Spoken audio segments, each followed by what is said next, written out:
Bismillahirrahmanirrahim. Alhamdulillahirrabbilalamin. Wassalatu wassalamu ala sayyidil mursalin wa ala alihi washabihi wa man tabi'ahum bi ihsan ila yaumiddin, amma ba'd. Muslimin dan muslimat rahimakumullah. Assalamualaikum warahmatullahi wabarakatuh. Marilah para jemaah sekalian, kita mulakan pengajian kita pada malam ini dengan kita berselawat pada Nabi kita Rasulullah sallallahu alaihi wasallam.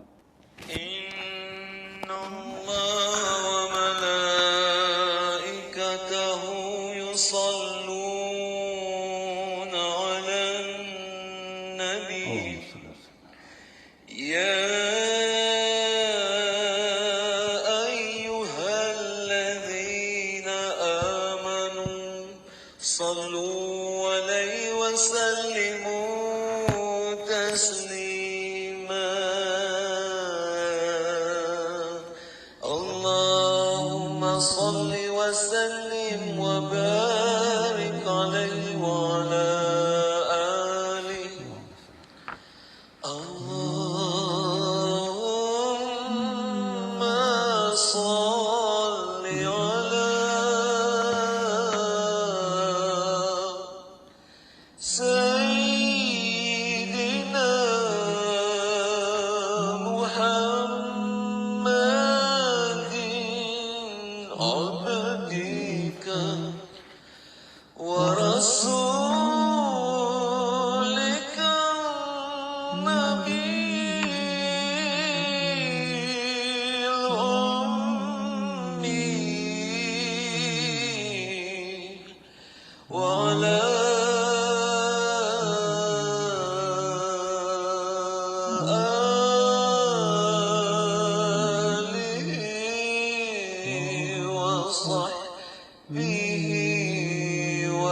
ala sayyidina Muhammad wa ala alihi wa sallam.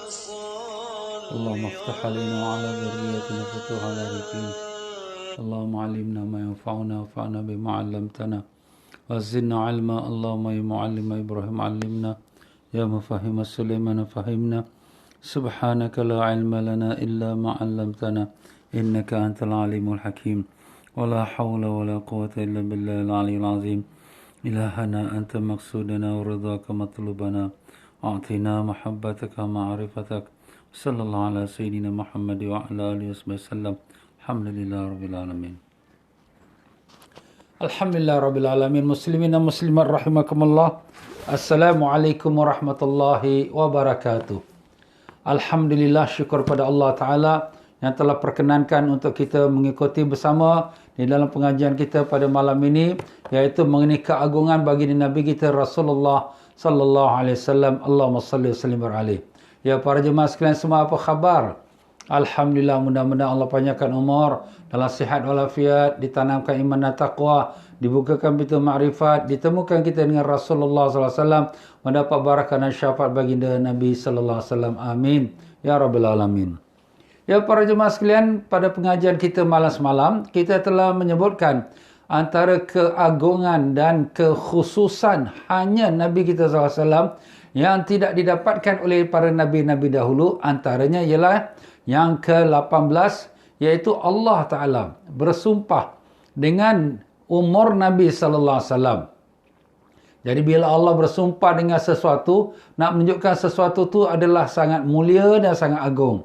Dan memang Nabi kita sallallahu alaihi wasallam yang termulia, yang teragung, yang tertinggi dari sekalian makhluk-makhluk yang lain. Jadi Allah Ta'ala bersumpah dengan menggunakan Nabi kita sallallahu alaihi wasallam. Demikian juga kita telah mengatakan Allah Ta'ala bersumpah dengan bumi yang tempat Nabi sallallahu alaihi wasallam dilahirkan. Nabi dilahirkan di kota Mekah. Maka Allah Ta'ala bersumpah dengan kota Mekah, menunjukkan Mekah itu menjadi mulia dengan kerana barakahnya Rasulullah sallallahu alaihi wasallam dilahirkan di kota Mekah Al-Mukarramah. Subhanallah. Segenap sesuatu yang ada bersandarkan kepada Nabi kita sallallahu alaihi wasallam, maka dia akan menjadi mulia di sisi Allah Ta'ala. Begitu juga Allah Ta'ala telah bersumpah dengan beberapa makhluk Allah Ta'ala demi untuk nak menegakkan kebenaran Nabi kita sallallahu alaihi wasallam.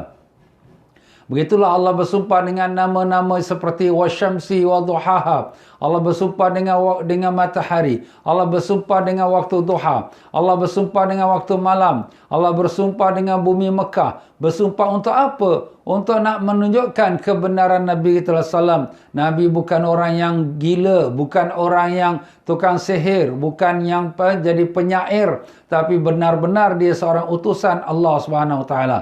Begitulah dia tuan-tuan dan puan-puan rahimakumullah. Allah SWT telah membela Nabi kita sallallahu alaihi wasallam daripada sekalian tuduhan-tuduhan orang-orang kafir Mekah terhadap Nabi kita sallallahu alaihi wasallam. Allahumma salli wa sallim alaihi. Dan demikian juga Nabi kita sallallahu alaihi wasallam, Allah SWT tidak memanggil Nabi kita dengan nama dia ya Muhammad, tidak. Bahkan Nabi kita sallallahu alaihi wasallam dipanggil dengan nama gelarannya, ya ayyuhar rasul, ya ayyuhan nabi, ya ayyuhal muzammil, ya ayyuhal mudaththir. Begitulah Allah Ta'ala memanggil Nabi dengan nama-nama gelarannya sebagai tanda pujian kepada Nabi sallallahu alaihi wasallam dan sebagai tanda memuliakan Nabi kita sallallahu alaihi wasallam. Adapun para nabi-nabi dahulu, Allah memanggil mereka dengan nama mereka, ya Musa, ya Ibrahim, ya Zakaria, ya Daud, ya Isa, dan begitulah seterusnya tuan-tuan dan puan-puan ya.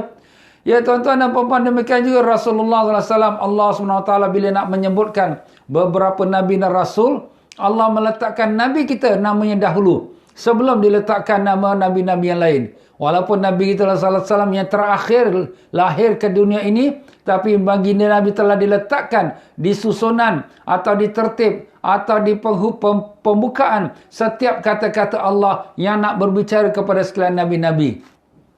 Sebagai apa? Sebagai nak menunjukkan bagaimana Allah Ta'ala telah muliakan dan telah agungkan Nabi kita Rasulullah sallallahu alaihi wasallam. Dan demikianlah Allah Subhanahu wa taala melarang kita memanggil Nabi kita sallallahu alaihi wasallam dengan nama Nabi sahaja, ya Muhammad. Allah larang kita. Allah Ta'ala sendiri tidak memanggil Nabi kita dengan nama ya Muhammad, dan Allah pula melarang kita memanggil Nabi kita dengan nama ya Muhammad. Kenapa? Sebab itu adalah kurang adab kita dengan Nabi kita sallallahu alaihi wasallam. Macam juga kalau kita panggil nama bapa kita ya Ahmad, atau kita panggil nama ibu kita ya Fatimah, itu semua adalah kurang adab. Walaupun memang betul tu nama ayah dan ibu, tetapi tidak ada anak yang memanggil nama ayah ibu dengan namanya, tapi memanggilnya dengan gelaran ibu, ummi, ayah, walid, abi, macam itulah dia tuan-tuan ya. Ya, malam ini kita menyambung lagi daripada kemuliaan pengkhususan khas untuk Nabi kita sallallahu alaihi wasallam yang Allah Ta'ala telah istimewakan baginda melebihi dari nabi-nabi yang dahulu. Iaitulah yang ke-24, di mana Allah Subhanahu wa taala telah mengharamkan daripada kita mengangkat suara kita bila berbicara kepada Nabi kita sallallahu alaihi wasallam. La yarfa'u sauta fawqa sauti Nabi sallallahu alaihi wasallam. Jangan seseorang pun mengangkat suaranya lebih tinggi daripada Nabi kita Rasulullah sallallahu alaihi wasallam. Kenapa? Karena itulah adab kita, penghormatan, mengagungkan, memuliakan akan darjat bagi Nabi kita Rasulullah sallallahu alaihi wasallam. Allah Ta'ala telah berfirman, A'udzubillahi minasyaitonir rajim. Ya ayyuhalladzina amanu la tarfa'u aswatakum fawqa sautin nabi wa la tajharu lahu bil qawli ka jahri ba'dikum li ba'd an tahbata a'malukum wa antum la tash'urun. Daripada surah Al-Hujurat ayat yang kedua. Artinya, wahai orang beriman, la tarfa'u aswatakum, jangan kamu angkat suara kamu fauqa sautin Nabi, di atas suara Nabi sallallahu alaihi wasallam. Jadi kalau Nabi sallallahu alaihi wasallam berbicara, kita nak balas bicara pada Nabi, jangan suara kita lebih volume dia, lebih tinggi, jangan. Kerana apa? Itu adalah larangan. Bila larangan itu maknanya haram. Bila dilanggar hukumnya berdosa. Wala tajharu lahu bil qaul, dan jangan kamu mengangkat suara ataupun memekik kepada baginda dengan panggilan-panggilan sekajahri ba'dikum li ba'd, seperti mana kamu memanggil dan memekik kepada saudara-saudara kamu. Iaitu kita bila cakap dengan kawan, oi apa ni, nantilah sekejap, itu kita biasalah. Tapi dengan Nabi sallallahu alaihi wasallam, jangan kamu berbuat demikian. Larangan Allah sebagai tanda memberikan penghormatan yang tinggi kepada Nabi kita sallallahu alaihi wasallam. Kalau larangan itu dilanggar, hukumnya haram, berdosa. Tetapi di sini bukan sekadar berdosa, bahkan Allah Ta'ala meletakkan hukumnya lagi berat lagi. Antahbata a'malukum wa antum la tash'urun. Akan batallah amalan kamu, amalan ibadat kamu seluruhnya. Yang kamu lakukan solatnya, puasanya, zakatnya, haji, segala-galanya akan menjadi batal amalan kamu. Antahbata a'malukum wa antum la tashurun, sedangkan kamu tidak menyedarinya. Alim-alim ulama telah membahaskan perkara ini dengan mengatakan, amalan kita menjadi batal seluruhnya ialah apabila kita syirik kepada Allah Ta'ala. Wa an la tasyriku bil wa an tahbata amalukum in asyraktum. Jangan akan batallah amalan kamu jika kamu syirik kepada Allah Ta'ala. Lain asyraktum la yahbatanna amalukum. Kalau kamu syirik pada Allah, akan batal amalan kamu. Tapi di sini Allah menyebutkan pula batal amalan kamu apabila kamu angkat suara kamu tinggi pada suara Nabi. Apabila kamu memanggil Nabi dengan suara tinggi seperti mana kamu panggil seseorang kawan-kawan kamu. Ini sudah jadi hukum yang berat. Maknanya ibadat kita, puasa kita semua menjadi batal dengan kerana kita angkat suara tinggi lagi pada suara Nabi. Maknanya di sini adab kita, kewajipan, bukan sekadar wajib yang biasa, tapi kewajipan yang semestinya, yang diberikan perhatian, adab dengan Nabi kita sallallahu alaihi wasallam. Allahumma salli wa sallim alaihi. Jadi kalaulah sekira orang-orang zaman sekarang kita ni memuliakan Nabi sallallahu alaihi wasallam kerana adab kita dengan Nabi, ya Rasulullah, ya Habibullah, kita memuliakan baginda dengan qasidah, dengan selawat, kita memuliakan dengan ada maulid Nabi sallallahu alaihi wasallam. Apakah itu satu kesalahan? Jawapannya tidak. Kenapa? Sebab yang memuliakan Nabi kita sallallahu alaihi wasallam, yang mengagungkan Nabi kita sallallahu alaihi wasallam, Allah Ta'ala sendiri. Bahkan Allah memberi warning. Jangan kamu menderhaka, jangan kamu biadab. Bukan kata berderhaka, biadab saja. Kurang adab dengan Nabi sallallahu alaihi wasallam. Amalan kamu akan jatuh, akan binasa dan kamu tak menyedarinya. Subhanallah, tuan-tuan. Ini sebagai satu ayat tanda kebesaran kemuliaan Nabi sallallahu alaihi wasallam. Kalau ada orang masih lagi tak rasa kebesaran keagungan Nabi, alah Muhammad tu sebagai postman aja. Dia hantar agama kamu ni, kenapa lebih-lebihkan pula? Nak buat maulid lah, buat kasidah lah, kenapa ni? Ini semua bid'ah ni. Masya Allah. Orang itu sebenarnya tak ada hati perut dia untuk memberikan keagungan, kemuliaan, penghormatan yang tinggi pada Nabi sallallahu alaihi wasallam. Sedang Allah Ta'ala telah mewajibkan itu dengan memberi amaran. Kalau kamu angkat suara kamu lebih tinggi pada suara Nabi sallallahu alaihi wasallam, atau kamu memanggilnya dengan seperti kamu panggil orang-orang biasa, maka kamu yang amalan akan hancur dan binasa. Surah Al-Hujurat ayat yang kedua. Jadi dalam ayat ini Allah SWT memberikan beberapa, kita katakan, larangan. Larangan pertama, jangan angkat suara kamu.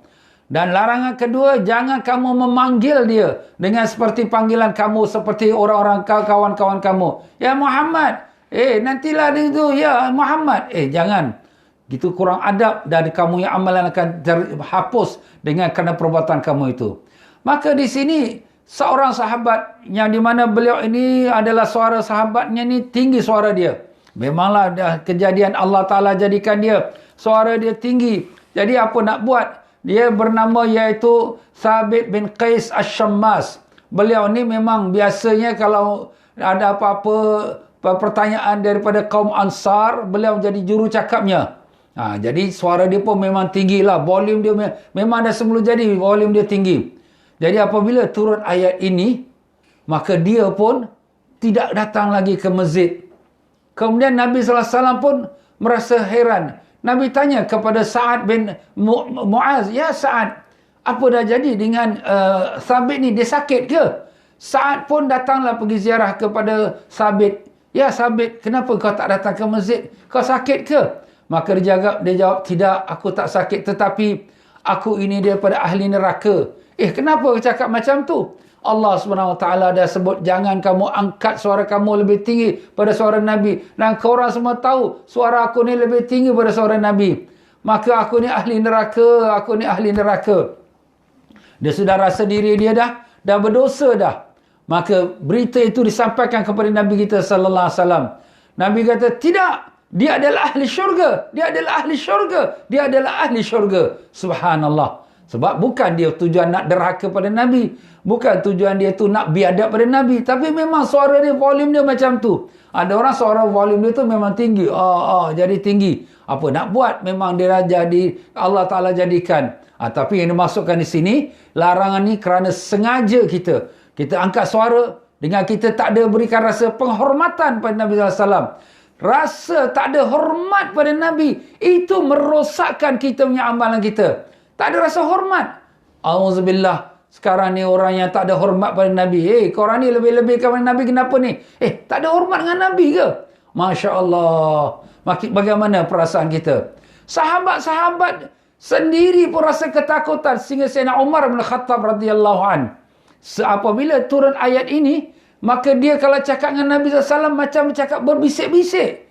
Sampai Nabi terpaksa tanya, Umar, apa yang kau cakap ni? Sampai takut nak angkat suara dia. Kenapa? Kerana takut diri dia itu derhaka pada Allah dan biadab pada Nabi SAW, dan amalannya itu akan dihapuskan oleh Allah Ta'ala. Nampak bagaimana sifat sahabat-sahabat. Mereka sangat menjaga adab dia dengan Nabi kita sallallahu alaihi wasallam. Begitulah dia para jemaah sekalian, ya. Kita kalian lihatlah bagaimana sahabat-sahabat bersikap adab akhlak mereka yang tinggi pada Nabi kita sallallahu alaihi wasallam. Walaupun ayat itu asalnya bukanlah untuk mereka yang sahabat yang suara tinggi, tapi kerana kebetulan di dalam ayat itu mengatakan jangan kamu angkat suara kamu, maka begitulah sahabat sudah merasa ketakutan.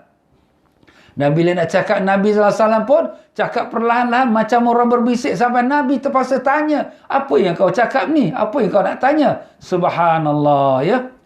Ya tuan-tuan dan puan-puan, begitulah dia kita kata satu tandanya bagaimana Allah Ta'ala telah muliakan baginda Nabi kita sallallahu alaihi wasallam dengan melarang kita mengangkat suara kita daripada suara Nabi sallallahu alaihi wasallam.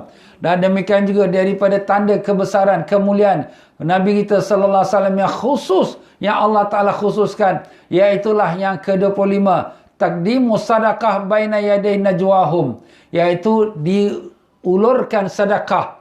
Sesiapa nak berjumpa dengan Nabi SAW, nak bertemu dengan baginda, hendaklah dia keluarkan sedekah dahulu. Itu perintah Allah Ta'ala. Tetapi ialah apabila perintah itu diperintahkan, ada sebahagian sahabat-sahabat pun orang miskin, tak mampu. Akhirnya Allah Ta'ala pun mansuhkan, batalkan perintah itu, dan kemudian Allah gantikan dengan mereka buat amal soleh. Dan memang sahabat-sahabat semua beramal soleh. Daripada salat, daripada zikir, daripada baca Quran dan seterusnya. Jadi begitulah dia tuan-tuan dan puan-puan rahimakumullah.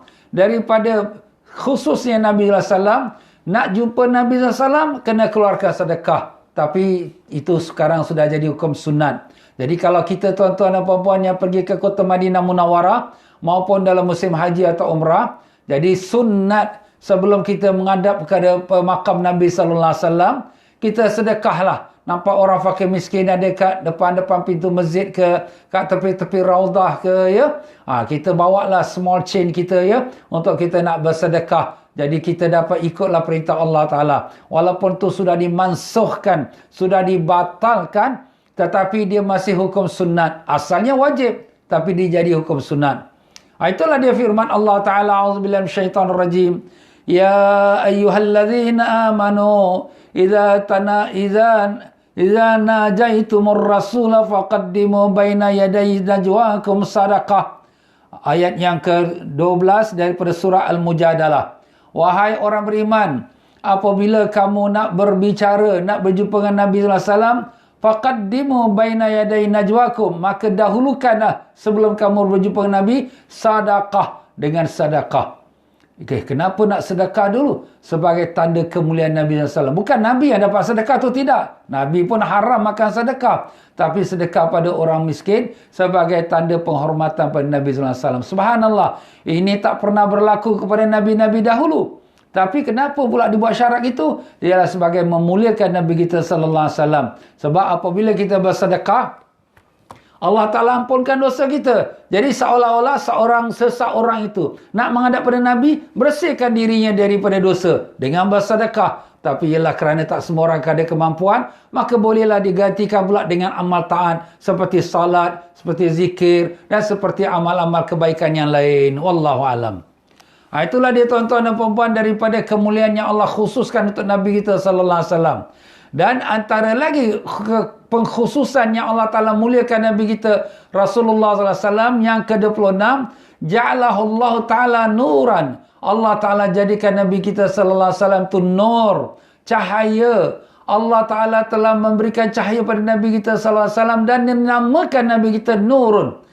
Ini tidak berlaku pada Nabi-Nabi dahulu. Ini hanya khas untuk Nabi kita SAW.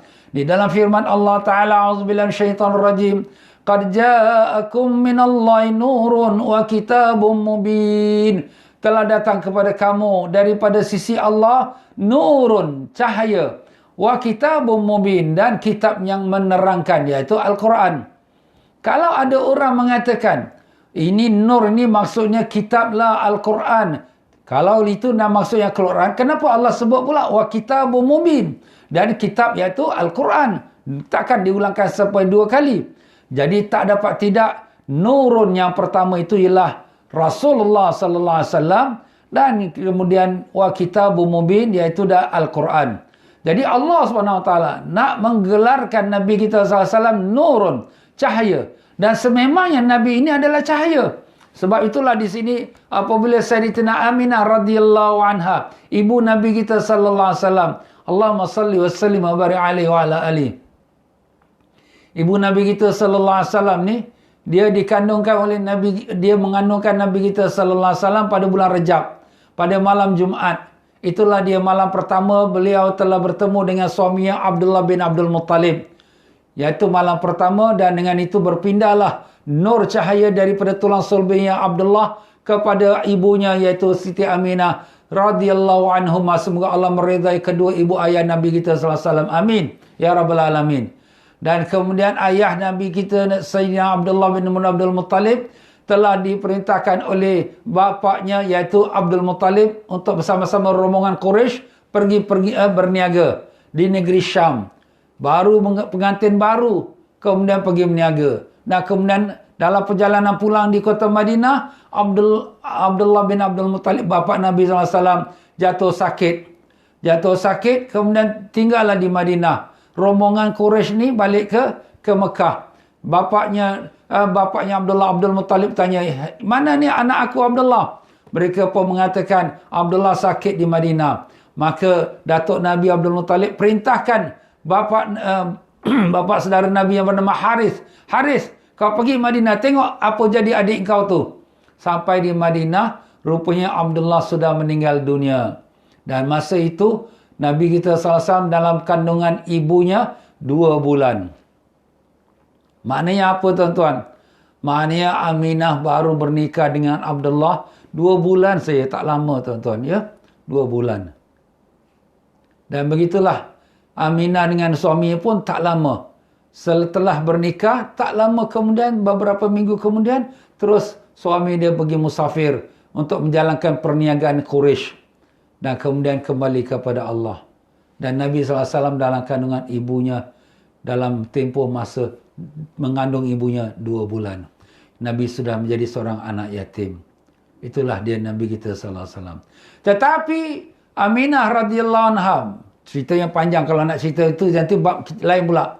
Apabila saat dia nak melahirkan Nabi kita SAW, turun bidadari daripada syurga bersama-sama dengan Asya binti Muzahib dan Maryam binti Imran. Dua-dua ni wanita syurga. Kita tahu Maryam binti Imran adalah ibu Nabi Isa. Dan Asya binti Muzahib adalah isteri Firaun, tapi dia beriman. Beriman kepada Nabi Musa AS. Kedua-dua ini ialah wanita syurga. Mereka turun dengan beberapa bidadari lagi untuk menyambut kelahiran Nabi kita SAW. Apa kata ibu Nabi, iaitu Siti Aminah? Aku tak nampak sesuatu pun melainkan nur penuh cahaya rumah Nabi SAW. Dan cahaya Nabi SAW rumah tu berterusan terang sampai ke Basrah. Basrah tu di mana? Di Iraq. Sampai terang sampai ke sana. Sampai langit pun menjadi terang. Dengan apa? Dengan nur lahirnya Nabi kita sallallahu alaihi wasallam. Allahumma salli wa sallim wa barik alaihi wa ala alihi. Hebat tuan-tuan, hebat. Nabi kita ni nur, memang nur, cahaya.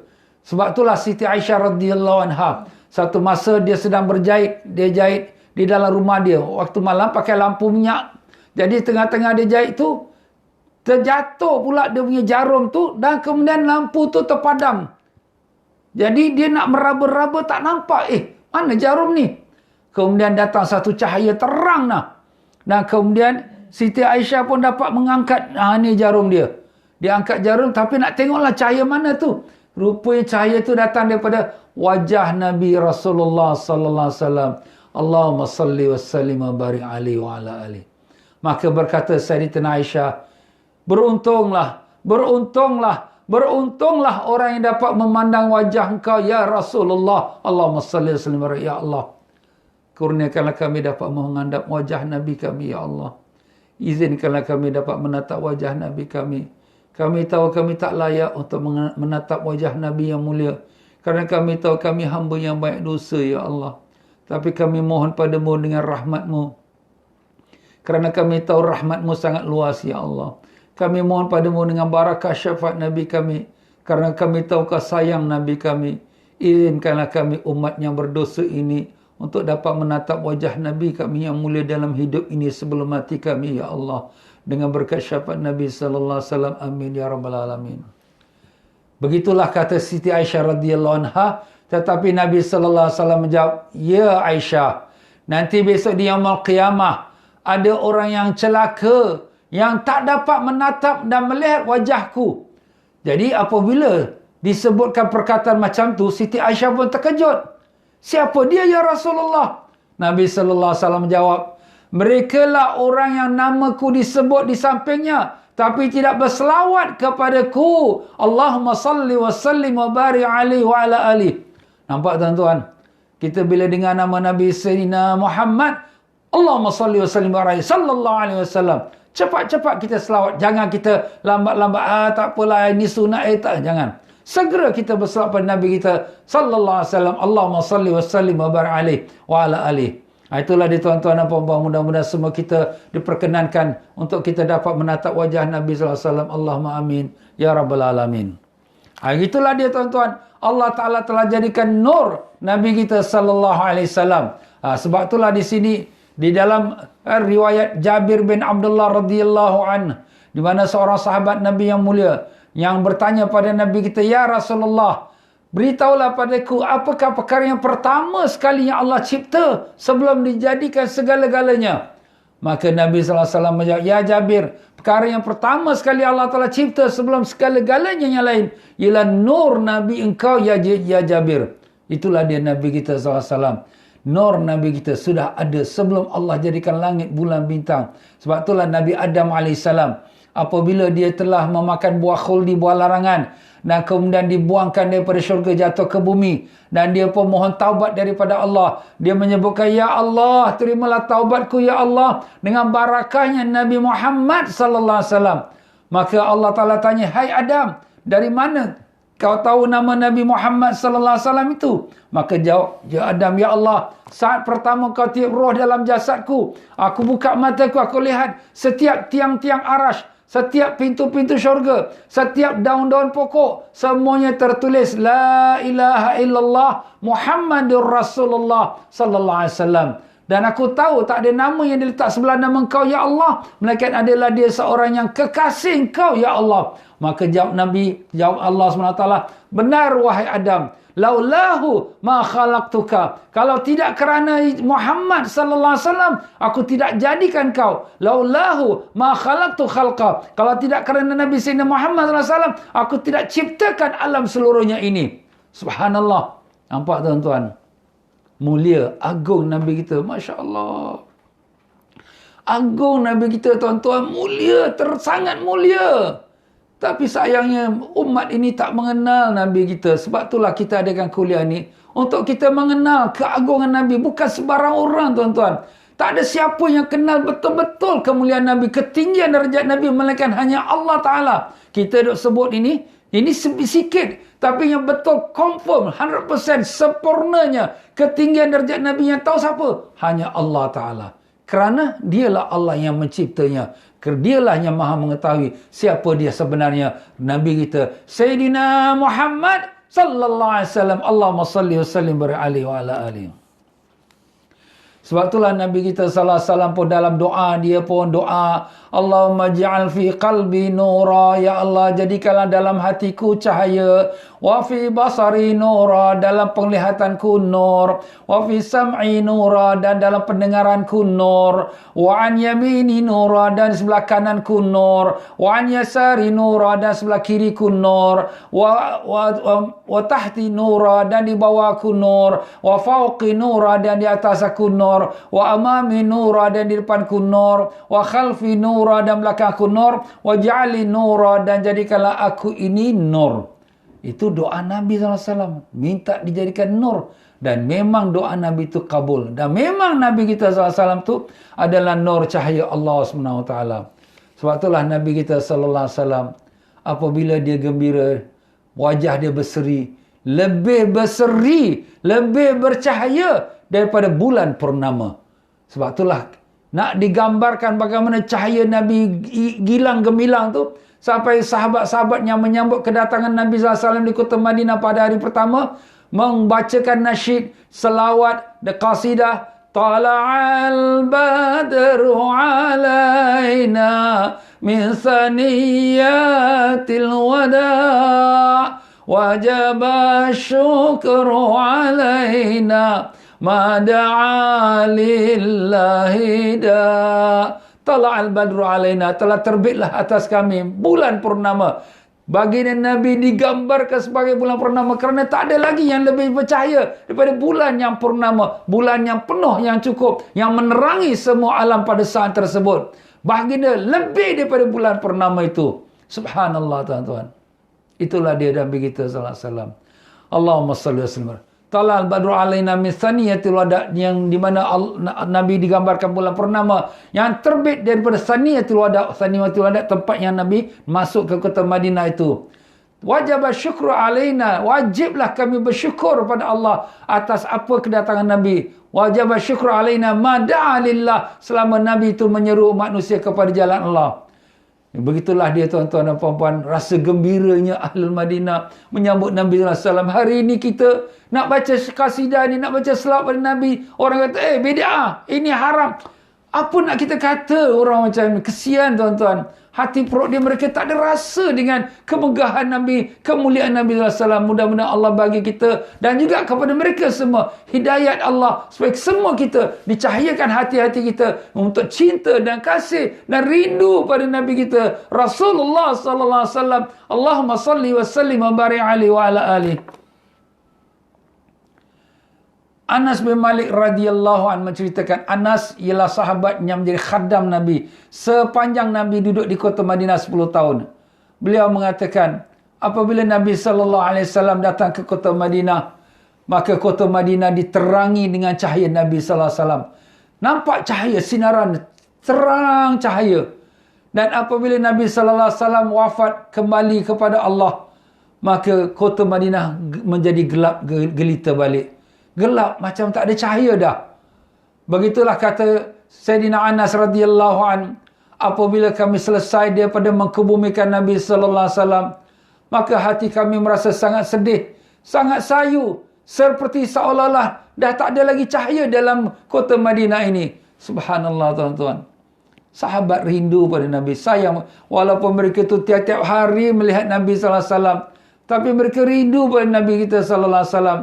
Seorang sahabat yang bernama iaitu Lais radhiyallahu anhu. Beliau ini apabila selepas daripada di masjid, maka dia balik ke rumah. Apabila dia balik ke rumah, dia duduk dengan anak isteri dia dengan main-main. Kemudian terus dia tinggalkan anak isteri dia. Dia datang ke masjid. Maka Rasulullah sallallahu alaihi wasallam pun bertanya, "Hei, kau tadi baru datang, kau balik pada masjid, kenapa kau datang lagi?" Dia berkata, "Ya Rasulullah, aku apabila pulang ke rumah, aku teringatkan kau. Dan aku teringat nanti besok di Yaumul Qiyamah. Engkau seorang Nabi Allah. Sudah tentu kau di tempat yang istimewa. Sedangkan kami ni adalah manusia biasa. Maka akan aku terlepas daripada berpeluang untuk melihat wajah engkau, ya Rasulullah. Maka sebab itulah aku datang lagi. Kerana nak melihat wajah engkau." Masya Allah. Sahabat begitu rasa rindu pada Nabi. Padahal baru jumpa sekejap. Balik rumah. Nak datang lagi. Nak tengok lagi Nabi. Rindu pada Nabi SAW. Dan teringat besok akhirat. Nabi tempat yang tinggi. Seorang Nabi, seorang Rasul. Dan kita ni umat manusia biasa. Terasa sedih. Kerana takkan dapat melihat wajah Nabi lagi di Yaumul Qiyamah. Nabi SAW pun terdiam. Tak dapat nak jawab. Ini sahabat ni begitu sayang pada Nabi. Sampai Nabi tak ada kata nak ucapkan. Turun Jibril membawa wahyu Allah Ta'ala. Allah Ta'ala beritahu pada Nabi kita sallallahu alaihi wasallam, "Man yuti'illaha war rasulahu." Sesiapa man yuti'illaha war rasul, fa ulaika ma'al ladzina an'ama Allahu 'alaihim minan nabiyyin was-siddiqin wasyuhada'i was-salihin wa hasuna ulaika rafiqa. Dan sesiapa yang mentaati Allah dan Rasulnya, maka mereka itulah orang-orang yang akan bersama para nabiyin, dengan para nabi-nabi, dan para siddiqin, dan para syuhada, dan para orang salihin. Maknanya orang yang taat pada Allah dan taat pada Rasul, mereka akan bersama dengan orang-orang ini. Jadi kalau kamu juga taat pada Allah dan Rasul, kamu akan bersama dengan para nabi-nabi, termasuklah Nabi kita Rasulullah sallallahu alaihi wasallam. Maka itulah ayat jawapan Allah kepada seorang sahabat ini yang rindukan Nabi kita sallallahu alaihi wasallam. Allahumma ya Allah, bangkitkan kami di Yaumul Qiyamah bersama para nabi dan siddiqin, syuhada dan salihin, dan izinkanlah kami berdiri bawah panji-panji Nabi kami Rasulullah sallallahu alaihi wasallam, di bawah bayangan arasy-Mu ya Allah, dapat minum air telaga Kausar dari tangan Nabi kami Rasulullah sallallahu alaihi wasallam. Allahumma amin ya rabbal alamin. Ya, begitulah dia tuan-tuan dan puan-puan, kemuliaan, keagungan yang khusus untuk Nabi kita sallallahu alaihi wasallam. Dan tidak itu saja, bahkan Allah Ta'ala telah muliakan dan agungkan Nabi kita sallallahu alaihi wasallam dengan kelebihan yang ke-27, furida ba'du syar'ihi sallallahu alaihi wasallam fis sama'. Di antara kefarduan, kewajipan syariat Islam yang dibawa Nabi sallallahu alaihi wasallam, difardukan Allah, diberikan oleh Allah, dikurniakan oleh Allah di langit. Subhanallah, di langit. Di langit? Ya, pada malam Isra dan Mi'raj. Semua Nabi-Nabi sallallahu alaihi wasallam semuanya mendapat perintah Allah, mendapat wahyu Allah, mendapat hukuman dari Allah di bumi.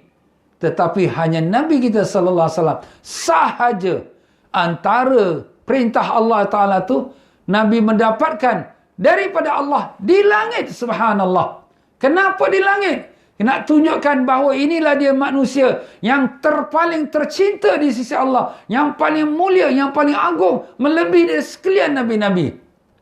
Dan jangan kita terkejut bahawa semua Nabi-Nabi alaihimussalatu wassalam, semoga Allah merahmati mereka dengan selawat dan salam. Semua Nabi-Nabi mendapatkan hukuman Allah ataupun kita kata syariat agamanya sekaligus. Jadi kitab-kitab yang diturunkan, kitab Taurat, Zabur, Injil, sekaligus dia turun. Semua sekali dia datang, hukum halal haram semua. Tapi umat Nabi Sayyidina Muhammad sallallahu alaihi wasallam, Allah Ta'ala tidak turunkan Al-Quran sekaligus. Kenapa? Kerana memberi masa kepada umat ini untuk nak menyediakan dirinya, untuk bersedia untuk menerima apa hukuman-hukuman Allah. Seperti contohnya, asal-asal Islam tidak ada wajib salat. Dia cuma wajib mengucap. Bila wajib salat? Apabila setelah Nabi SAW balik pada Isra' Mi'raj. Iaitu setelah 12 tahun Nabi membuat dakwah di kota Mekah. Dan asal Islam tidak mengharamkan minum arak. Kenapa? Sebab minuman arak itu sudah jadi kebiasaan orang Arab. Tapi memakan masa. Sampailah sudah berhijrah ke Madinah. Barulah di sana datang hukum perintah haram arak itu. Kenapa? Membuat persediaan kepada jiwa, iman para sahabat-sahabat umat ini supaya dapat menerima perintah Allah. Kalau sekaligus turun, mungkin ada yang tak boleh terima dan tak masuk Islam. Begitulah dia tuan-tuan. Ini khas hanya untuk umat Nabi sallallahu alaihi wasallam. Nah, di sini Allah Subhanahu wa taala bila memberikan antara syariat Allah Taala kepada Nabi kita sallallahu alaihi wasallam di langit, kita semua tahu kisah Isra' dan Mi'raj. Isra' Mi'raj itu ialah kisah di mana Nabi dibawa oleh Malaikat Jibril sampai kepada Sidratul Muntaha. Sampailah Nabi kita sallallahu alaihi wasallam bertemu dengan Allah, maka diberikan dia hadiah iaitu salat 50 waktu. 50 waktu tuan-tuan. Kemudian Nabi SAW turunlah ke langit yang ke-6. Kemudian bertemu dengan Nabi Musa AS. Nabi Musa kata, "Ya Muhammad, apa yang kau dapat daripada Tuhanmu?" Maka Nabi kata, "Telah diperintahkan padaku dan umatku solat setiap sehari semalam 50 waktu. Ya Muhammad, umat kau kecil-kecil tak boleh buat. Umat aku besar-besar pun tak mampu buat. Pergi minta pada Rabbul Alamin kurangkan." Nabi pun naik lagi jumpa pada Allah. Minta kurang. Dapat kurang 5. Jadi 45. Turun lagi jumpa Nabi Musa. "Ya Muhammad, pergi minta lagi kurang." Setiap kali Nabi minta kurang, kurang 5. Setiap kali Nabi minta kurang, sampai akhirnya tinggal 5.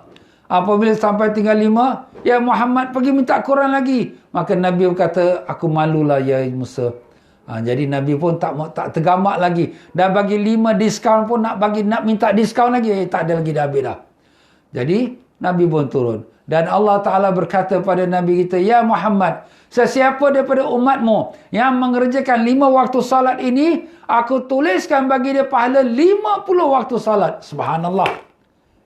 Asalnya kita nak kena buat 50 waktu salat. Tetapi syukur Alhamdulillah, dengan berkat nasihatnya Nabi Musa pada Nabi kita sallallahu alaihi wasallam, maka daripada 50 kepada 5.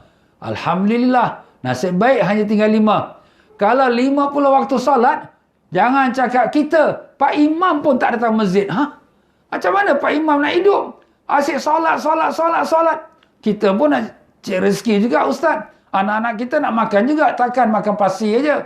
Subhanallah tuan-tuan. Inilah dia Allah Ta'ala punya rahmat dengan berkat nasihat Nabi Musa kepada Nabi kita sallallahu alaihi wasallam. Dan begitulah dia tuan-tuan dan puan-puan. Sebenarnya bukan hanya 5 waktu salat saja yang Allah kurniakan kepada Nabi kita sallallahu alaihi wasallam. Ini juga menunjukkan bagaimana kemuliaannya salat. Kerana kita tahu semua perintah-perintah Allah diwajibkan melalui Malaikat Jibril di muka bumi ini. Tapi untuk nak berikan hukum salat, Nabi kita dipanggil, mari menghadap pada Allah. Ibarat kata kalau sekarang ni, kalau kita nak terima perintah daripada pemerintah, nah kita dapat saja daripada surat khabar, daripada media massa, ini undang-undang, ini undang-undang. Tapi kalau sekiranya kita nak dapat satu perintah, Presiden panggil, mari masuk istana, ada satu perkara aku nak bagi tahu ni. Hoi, ini besarnya perkara. Itulah kemuliaannya salat. Allah Ta'ala panggil Nabi kita SAW untuk nak berikan hadiah. Jadi salat ini hadiah tuan-tuan. Bukan dia jadi beban. Orang kata susah lah Ustaz, saya nak kena salat. Tak, ini adalah hadiah. Kerana bila kita solat, Allah Ta'ala berikan pahala yang besar. Dan solat itu merupakan kita berbicara dengan Allah. Gambarkan tuan-tuan dan puan-puan, kita dapat berjumpa dengan Presiden. Satu kemegahan bagi kita. Oh, Presiden panggil aku. Tapi kita umat Islam dapat tiap-tiap hari berjumpa dengan Allah. Tak kurang daripada 5 waktu salat. Subhanallah. Kita bila salat, iyyaka na'budu wa iyyaka nasta'in. Pada Engkau ya Allah kami sembah, pada Engkau lah kami mempertolong. Kita berbicara dengan Allah Subhanahu wa taala.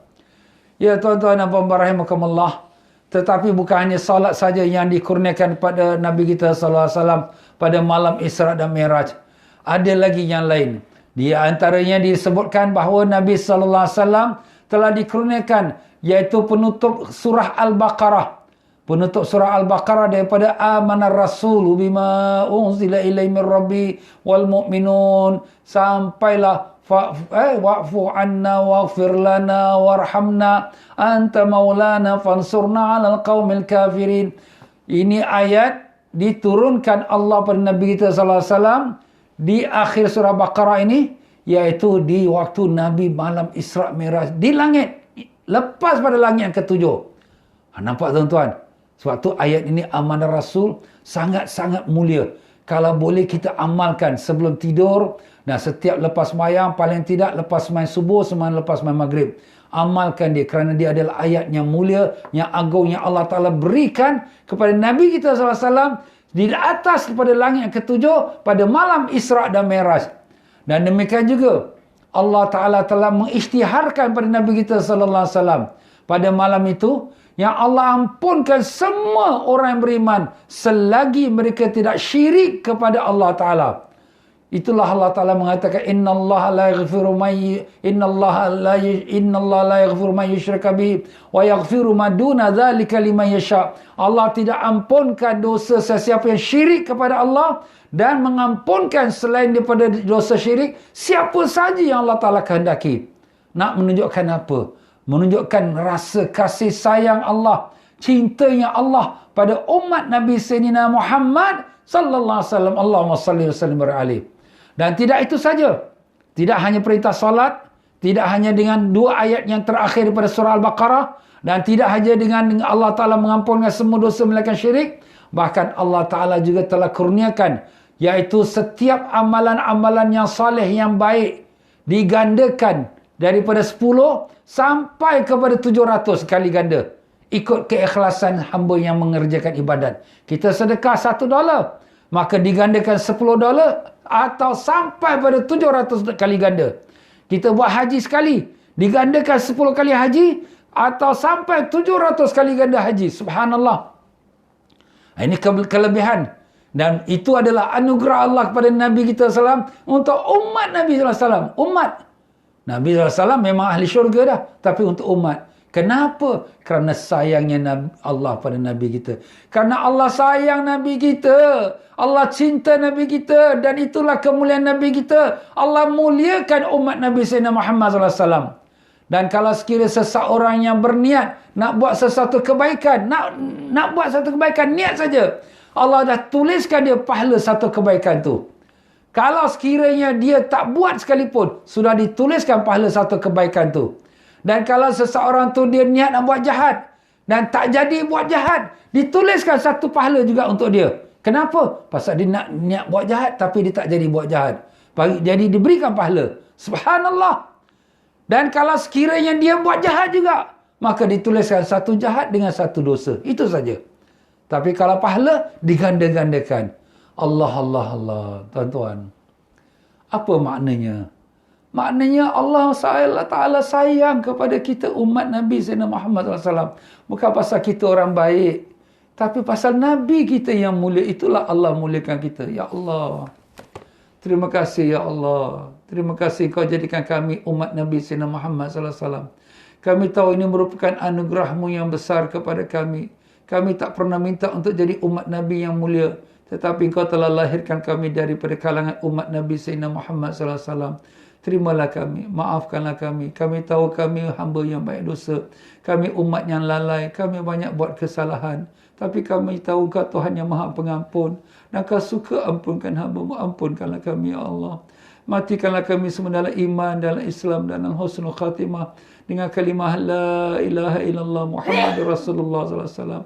Ya Allah, ya Tuhan kami, kurniakanlah kami di saat kami menghadapi sakratul maut, agar Nabi kami Rasulullah SAW dapat mendampingi kami dan menyambut roh kami, ya Allah. Ya Allah, di saat kami dikebumikan di dalam tanah, dalam kubur kami, di saat di mana tanah menutupi wajah dan tubuh badan kami, di saat kaum keluarga dan sahabat Anda meninggalkan kami seorang diri dalam kubur, izinkanlah Rasulullah SAW menyambut kami dalam kubur kami, ya Allah. Selamatkanlah kami daripada azab kubur, ya Allah. Kami tahu amalan kami tak dapat selamatkan kami dari azab kubur. Yang hanya dapat selamatkan kami ialah rahmat-Mu dengan berkat syafaat Nabi sallallahu alaihi wasallam. Kami tahu Kau sayang Nabi kami. Kami mohon padamu dengan berkat Nabi kami, agar kami dibangkitkan bersama para Nabi, Siddiqin, Syuhada dan Salihin, bersama Nabi kami Rasulullah SAW.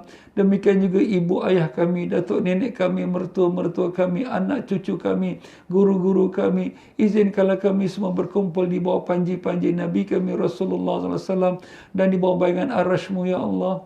Izinkan kami dapat minum air telaga Kautsar dari tangan Nabi kami, ya Allah. Ya Allah, sampaikanlah salam rindu kami pada Nabi kami, ya Allah. Assalamualaikum ya Rasulullah. Assalamualaikum ya Nabi Allah. Assalamualaikum ya Habibullah. Ya Allah, kami rindu Nabi kami sayang Nabi kami, ya Allah. Kami tahu kami bukanlah hamba yang baik, kami tahu kami hamba yang banyak dosa. Tapi kami mohon padamu dengan rahmat-Mu, ya Allah. Izinkanlah kami dapat menatap dan melihat wajah Nabi kami, walau sekelip mata dalam hidup ini sebelum mati kami. Izinkanlah kami dapat cium tangan Nabi kami, ya Allah. Izinkanlah kami dapat cium dahi Nabi kami, ya Allah. Ya Allah, ya Tuhan kami, kurniakanlah kami keberkahan Nabi kami, ya Allah. Ya Allah, semua kami sayang Nabi kami, ya Allah. Semua kami rindu pada Nabi kami. Ya Allah, ya Tuhan kami, Kau tetapkanlah iman kami sampai akhir umur kami. Janganlah Kau terbalikkan iman kami, ya Allah. Ya Allah, Kau pimpinlah anak cucu kami, saudara mara kami, adik-beradik kami, keluarga kami, murid-murid kami, pegawai-pegawai kami dan sekalian mereka yang mengikuti program ini, ya Allah. Pimpinlah kami untuk menjadi orang yang beriman sampai akhir umur kami, ya Allah. Berikanlah taufik dan hidayah pada semua umat Islam yang lain, yang berfahaman yang lain, supaya mereka mengikuti fahaman pegangan Ahlus Sunnah wal Jamaah, ya Allah. Ya Allah, ya Tuhan kami, selamatkanlah negara kami dan semua negara-negara yang lain daripada penyakit COVID yang ada sekarang ini, ya Allah. Kami mohon padamu sekalian kebaikan yang ada dalam penyakit ini, dan kebaikan yang diutuskan penyakit ini, dan kebaikan yang selepas pada penyakit ini, ya Allah. Kami mohon lindung dengan-Mu, ya Allah, dengan berkat Nabi Rasulullah SAW daripada sekalian kejahatan yang ada dalam penyakit COVID ini, dan kejahatan yang ditujukan untuknya, dan kejahatan yang akan berlaku selepasnya. Kami menyerah diri kami pada Engkau, ya Allah. Kami serahkan diri kami, keluarga kami, anak cucu kami, harta benda kami, segala apa yang Kau telah beri pada kami serahkan kepada-Mu, ya Allah. Kami tahu kami pun tidak lama di dunia ini. Kami akan mati, kami akan balik pada-Mu, ya Allah. Maka kami redha dengan takdir-Mu. Kami syukur dengan segala nikmat-Mu, dan kurniakanlah kami sabar dalam menghadapi ujian-Mu, ya Allah. Ya Allah, ya Tuhan kami, sembuhkanlah kami penyakit-penyakit kami yang zahir dan yang batin. Sembuhkanlah penyakit saudara mara kami, keluarga kami, sahabat Anda kami, murid-murid kami, pegawai-pegawai kami, dan sekalian kaum muslim-muslimat, ya Allah.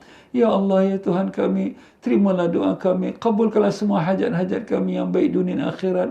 Rabbana atina fid dunya hasanah wa fil akhirati hasanah wa qina azabannar. Wa sallallahu ala sayyidina Muhammad wa ala alihi wa sahbihi wasallam. Subhana rabbika rabbil izzati amma yasifun. Wassalamun ala mursalin. Walhamdulillah rabbil alamin. Alhamdulillah, tuan-tuan dan puan-puan rahimakumullah. Begitulah untuk pengajian kita pada malam ini, ya. Sebenarnya banyak lagi lah kalau sekiranya nak dibicarakan, tapi insya-Allah kita sambung lagi pada minggu hadapan. Jadi dengan itu, tuan-tuan dan puan-puan rahimakumullah, saya mengundurkan diri. Mohon maaf banyak-banyak kalau dalam penyampaian saya ada tersilap kata, terkasar bahasa, tersinggung perasaan. Mana yang benar semua datang daripada Allah, yang salah silap daripada kelemahan saya sendiri. Maka marilah sama-sama kita baca istighfar, mohon ampun daripada Allah. Astaghfirullahalazim, astaghfirullahalazim, Astaghfirullahalazim. Subhanakallahumma bihamdika asyhadu an la ilaha illa anta astaghfiruka wa atubu ilaik. Wabillahi taufiq wal hidayah. Wassalamualaikum warahmatullahi wabarakatuh.